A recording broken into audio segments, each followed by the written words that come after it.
Kahit zero budget sa ilalim ng pambansang budget sa susunod na taon, tiniyak ng PhilHealth na tuloy pa rin ang benepisyo ng kanilang mga miyembro. Dismayado naman ang ilan nating mga kababayan kung bakit ang PhilHealth pa ang kinaltasan ng pondo, gayong marami namang iba pang proyektong gobyerno ang pwedeng bawasan.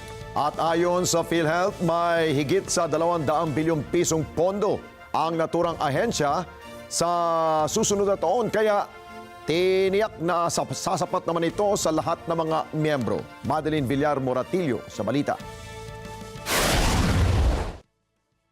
Masama ang loob ni Mang Romy matapos mapanood ang balita na walang ibinigay na pondo ang Kongreso para sa subsidy sa Philippine Health Insurance Corporation sa 2025. Mahihirap lang doon makakawawa nun Ang dami namang proyekto na dapat kaltasan dyan, di ba? Opo.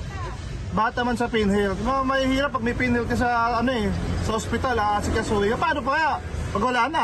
Pangamba niya, paano kung maubusan ng pondo ang PhilHealth? Yung sa tatay ko, kasi yung hospital yung tatay ko, di na kailangan naman sa labas kapag available sa loob ng ospital. Dahil sa PhilHealth Dahil sa PhilHealth. Malaking bagay talaga ang PhilHealth. Malaking bagay. Kung tatanggalin nila yan, wala, kawawa yung mahihirap talaga. Sinay din naman, nang maaksidente ang anak, hindi na sila na problema sa panggasto sa ospital. Ang pagtatanggalin nila, Diyos ko po, anak mo yan sa aming mahihirap. Ano naman yung katulad namin, di ba? Pangamba ni Grace, mga mahihirap ang tiyak apektado rito. Ngayon na wala ng PhilHealth sa 2025, mahihirapan lalo yung mga tao, ganun po.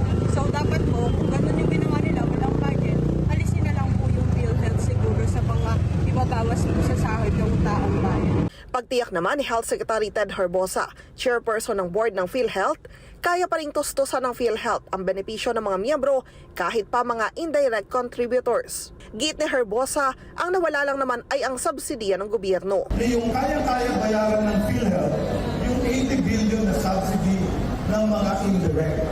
Naintindihan niyo na?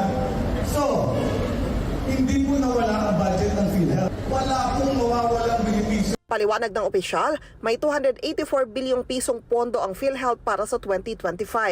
Bukod dito, may 150 billion pesos pa na surplus ang PhilHealth mula sa 2024 budget nito.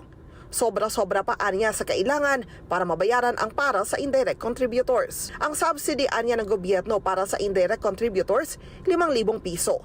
Kaya kung may 16 na milyong indirect members, kakayanin anya ito ng PhilHealth. Madeline Villar Moratillo para sa Mata ng Agila. Matatag, matapang, matapat. Maraming salamat sa inyo pong pagsubaybay sa Mata ng Agila Primetime. Para malaman ang matatag, matapang at matapat na mga balita, i-follow lamang at mag-subscribe sa @net25tv.